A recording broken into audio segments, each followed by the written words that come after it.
Hey everybody. So in this video, I'm going to talk about finding dedicated students, my unconventional attendance/makeups policy, and what goes into designing an unconventional policy or way of doing things. And hopefully, even if you're not a piano teacher or teacher of any kind, you'll still find something of value here because I may make some comparisons to practicing or general life things. And I find that many things in my life have improved in both my career and personal life from observing how people are thinking in all different sorts of industries, removed from music, and then applying it in a way that's maybe atypical for piano teaching or piano playing in general. Some of those ideas that, I listen to. So one of the main obstacles that a piano teacher has to overcome in their career is figuring out how to generate students and income consistently. And the income problem really comes about when there's not a good policy in place. So even if you find students that are taking, 45-minute lessons or half-hour lessons or 1-hour lessons each week, the problem arises when they start saying like, oh, I have a soccer game next Saturday or something, so I won't be able to do that lesson, and maybe I'm busy all the rest of the week, or I didn't get to practice this much, or my son didn't get to practice this much this week, so I think it'd be a waste to have the lesson. Maybe we'll just skip this week this time around. And there's no set system in place so that you can actually predict like, oh, is this student going to have like 4 lessons this month, or are they going to have just 2 lessons?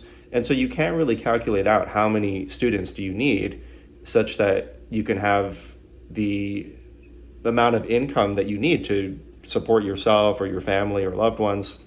So there needs to be some sort of system or policies put into place so that it's predictable, so that there's no anxiety or stress about it. And I think it's important to have, at this point, an automated billing system whenever it becomes possible. I happen to use FONS, FONS, and it is really great. I mean, I'll probably talk more about it in the future. It's worked very well for my studio. I'm happy to endorse it. But anyway, for most studios, what has worked very well, once they reach a certain point, it would be a monthly subscription model. So for instance, they may charge like, $300 a month. And regardless of whether there are 5 weeks in a month or whether there are holidays, the average has been accounted for. And maybe that works out to 300 or some other number. And so then through funds, the student is just billed automatically on a renewing basis each month. It could be through credit card or bank account. And then the teacher never has to worry about it. They're just charged this fee every month, no questions asked, no exceptions, no complications. For a lot of studios, they're teaching mainly children as well. Maybe a lot of people are away during the summer. So then they'll do something different during the summer. My impression is that this is probably the case for the vast majority. They account for that. Some of them may close for the entire summer. Others, they take the initiative and they'll have like a summer program, a summer camp, some kind of intensive, maybe something with theory or performance, right? There's a lot of different options, a different sort of offering, and that can help to fill some of the income gap. So in those cases, it may be that they're not charging monthly, like through all 12 months of the year. It may be that they're doing that by the semester or the trimester, or they may be in that monthly model for the months that are not the summer, and then the summer they're doing something different. So that's one system that can work, for instance, that you have, a different model during the other 9 months of the year, and then the summer you have special programs. Maybe during other breaks, you also have special programs as well. I think probably the simplest model to understand is just all 12 months. It's just the same amount, such as the 300 I mentioned earlier. Like, it doesn't matter that it's the summer. Now, in this case, in order for this to work, you would have to set expectations and make clear that the summer is not treated any differently. They're still going to be billed $300. But, if you think about it, as long as you have students that have that understanding, whether they be kids or adults, well, then your problem is still solved. You still have extremely predictable income as long as you have students that are willing to come in on that premise. So usually what happens is that the students are the ones that are requesting makeups in this model because they've already paid this flat amount. Oftentimes it's non-refundable, so or they need to give more advance notice if they want to leave the studio or something like that. So normally they're going to be saying like, oh, we missed some lessons. Can we get in some extra lesson time, or can we get an extra lesson next week? And the teacher just has to be able to accommodate that in some way.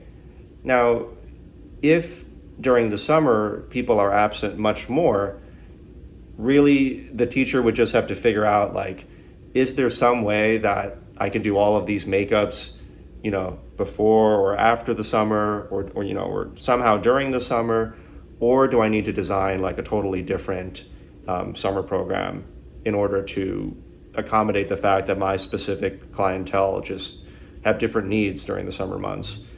So there's a number of different solutions there. I think I've arrived though at something that's pretty different. I wanted the flexibility to take off for more time if needed, whether for personal or other reasons. So for instance, during the winter, it could be that I take off for 2 weeks, but it could be that I take off for 4 weeks. It recently has been depending on the year and on the situation and so on. And if there's any other irregularities, I didn't want to tie myself down into like an extremely set schedule. I mean, just as if I were still working at like a piano school. I don't want to predetermine all of my vacation days and so on. I'm at the point where, I kind of want a bit more freedom than that. But because of that, if it's just purely a monthly subscription model, that, maybe is not going to be fair in terms of the pricing if suddenly it's like a lot less or a lot more. And so I found instead that packages have worked a lot better for me. And so, I do 5 lesson packages, and basically, once you purchase the package, then the number of lessons in the package is 5, of course. And if you have a lesson, then the number 5 will turn to 4. If you have another lesson, the number 4 will turn to 3. And I only explain this because I think sometimes there's confusion about how packages actually work. But if you don't have a lesson, the number will never go down, no matter how irregular the schedule is. It's only when literally you have a lesson that the number will just decrease by 1.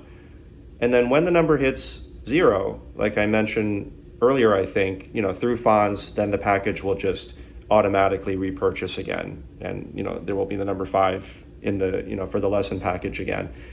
So again, this way I never have to worry about reminding students for billing. I never have to worry about the irregularity of the schedule. And in this case, I'm the one that's looking for makeups from students because, they're only paying for each lesson. I never get paid when they're not having a lesson. So for this reason, I designed this particular policy. Within every quarter or 3-month period, like January through March, April through June, etc., you can have only up to 2 unmade up absences. So this means if you're sick, if you go on vacation, if you have a work or a school thing, normally you would just do 2 lessons the following week. And if you're absent for like 8 consecutive weeks, which is definitely not recommended for good piano progress in general, but in those rare cases, it has come up, 2 or 3 times, and then the student really did do 2 lessons a week for 8 consecutive weeks. And if I go on vacation, I can also request a makeup from everybody in the entire studio. So if you're teaching like and this is unusual, and I'll acknowledge that too. It's unusual for the teacher to request based on his or her own absence, perhaps. But it's turned out very well for me for whatever reason. So I'll kind of spell out here, even though there's a strictness in the amount of attendance throughout the year, it's like because it becomes predictable since it's only twice per quarter that they can choose not to make up a lesson. Even though there's that strictness there is great flexibility. So for instance, if right now when this video is being recorded, it's September. If we know that the student will be gone in October, we can do 2 sessions even next week. We don't have to wait until October. We can also do 2 sessions the week before they leave on vacation or right after they come back. And also, in my case, they're not charged like at the end of the quarter just because they haven't made up lessons. I'm pretty lenient about that. So if I say like, hey, Joe, could you do 2 sessions next week? And he says, oh, work has been really busy recently. Could we do it 3 weeks from now? Because he's an adult student. I would say, yeah, no problem. Like, it really doesn't matter to me when or in what fashion the lessons are made up, as long as it looks like they'll be made up at some point. Now, it's important that you have a premise in place, you have a value, baked into your lessons, such that it doesn't matter how far apart the lessons are. Because if the lessons are completely dependent on the student preparing work for the next time, they could possibly not get value out of the lessons because they haven't practiced so much. But what I'll say is if it's a really good, even traditional teacher, somebody that's not teaching, strategies and all that sort of thing, you'll never have any wasted time because you'll just be able to cover more pieces, or you'll be able to go more in depth in the quality of your pieces, the musical details, technical details, or you'll be able to cover more aspects or areas like theory, scales, ear training, etc. But for me specifically, I'm teaching strategy and how to practice itself, how to learn itself, how to practice the most efficiently. So even if you haven't practiced very much or even at all, you'll never have any wasted time, because then you'll learn how to get that much more efficiency out of your own practice time. So that's a very important premise. It happens to be good marketing as well, which is fortunate. But it's really important that the product or the service itself be really good. It's not like a marketing spin on, hey, let's try to make these lessons seem really good. They are actually that strong, like that, it's the truth. But then you're also explaining it in such a way that they're understanding the value of it. So once they understand that, it doesn't matter when the makeups are. They could even be like Tuesday and Wednesday. Or believe it or not, if you're having like a 1 hour, private student, there's been cases where it's like they'll do like 2 hours in a row. Like if it's an adult student, like there's all different sorts of unconventional solutions that can be done. So, and then you just have to have the flexibility to accommodate that, and the students do as well too.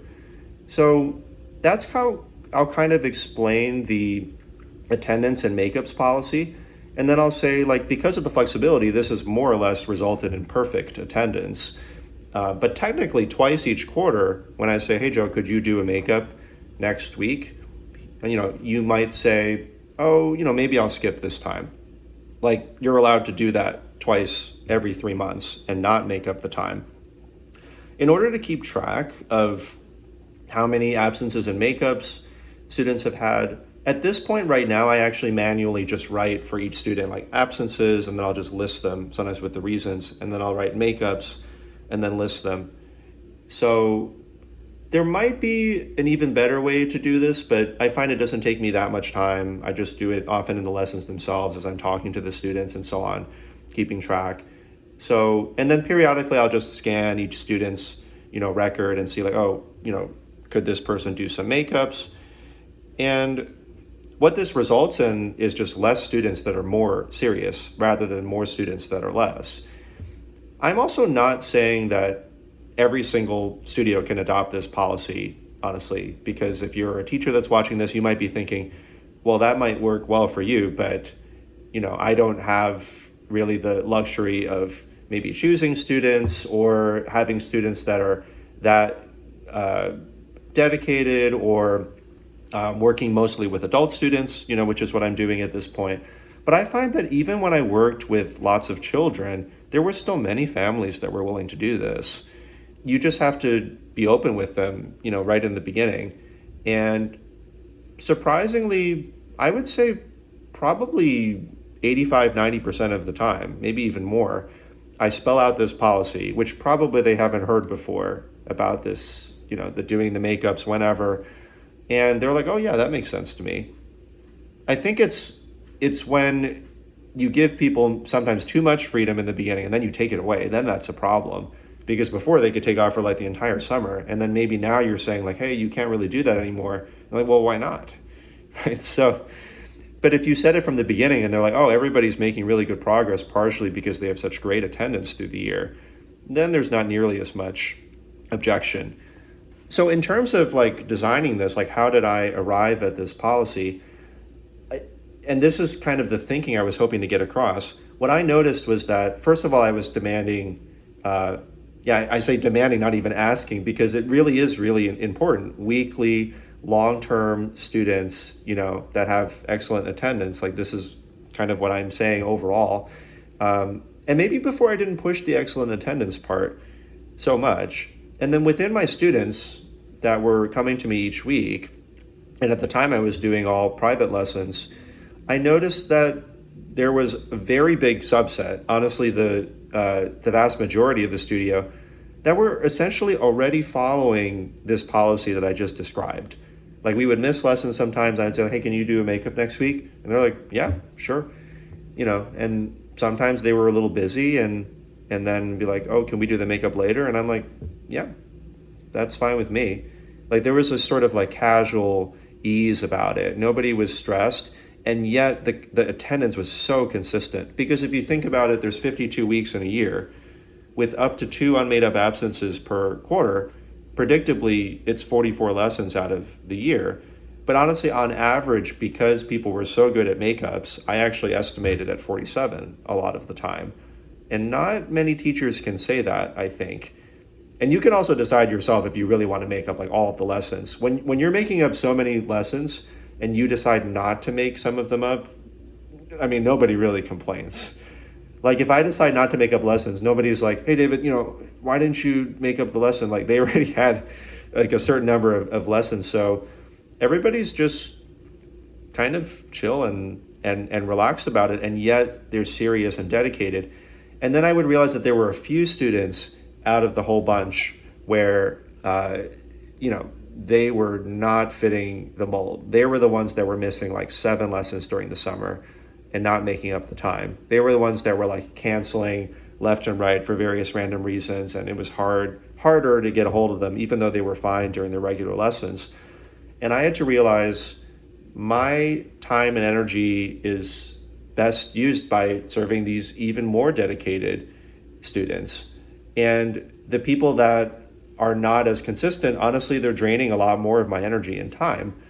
And if I can get some of that time and energy back, I'll be able to even better serve the even better students. And then I'm going to end up attracting other students that are like them, because now it's a part of the studio culture. It's reflected in everything that we're doing, this level of dedication. So I took the parameters from what the good students were already doing, put it into a policy so that it's fair for everybody around. And then I just told everybody that policy. And honestly, there were a fair number of people that, there were some people that left because of that, but they've found somebody that's more suitable, that's more casual, where you can kind of there's many teachers that, they're willing to just kind of take off or cancel whenever. But then if you want to have really good progress, you want to have, a dedicated, serious community, then this is the place to be. And even those that they're not practicing tons, they still appreciate being in an environment where people are consistent and reliable. So I would just recommend looking at what's already working, like what is giving you energy, what's making you happy, what's allowing you to serve your ideal clients, and then trying to generate policies that are going to generate more of that type of client or student or situation. It's the same thing in practicing as well too, right? You practice certain sections in a certain way and you realize on average, like things are always improving because I'm doing these things. I've talked about this in like a few past videos rather. And I'm going to take these ideas and start applying them to, everywhere else in my practice. I'm going to take the things that aren't working and then stop doing those things. The same thing for, kind of your life solution. What are the things that you do each day whether it's a routine, a set time each day, that consistently add energy to your day, that add happiness to your day, that make the day more exciting or more fun or more open or adventurous. And then, you iterate and experiment, and then you figure out how to do more of whatever that is. If you're the type that, benefits from a set schedule, then you create that schedule or set routine. If you realize like, oh, these are tasks that will make everything better, but you don't want specific times, well, then you can create a little checklist and do them at semi-random times throughout the day. But you're trying to just optimize so that you have more of these things going throughout your life or throughout your practice. And, with designing a policy, I guess it's still a little bit different, but all I did was just look at what's working really well, what am I really enjoying, what is bringing students amazing results, that's generating a great studio culture.